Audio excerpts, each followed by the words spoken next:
Не бродить, не мять в кустах багряных лебеды и не искать следа со снопом волос твоих овсяных.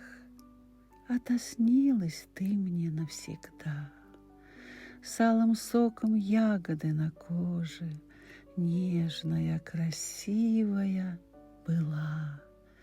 На закат ты розовый похожа, и как снег, лучистая и светла.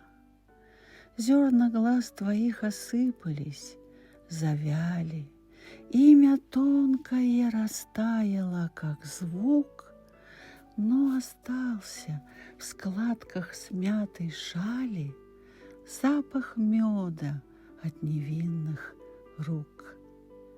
В тихий час, когда заря на крыше, как котенок моет лапкой рот, говор кроткий о тебе я слышу.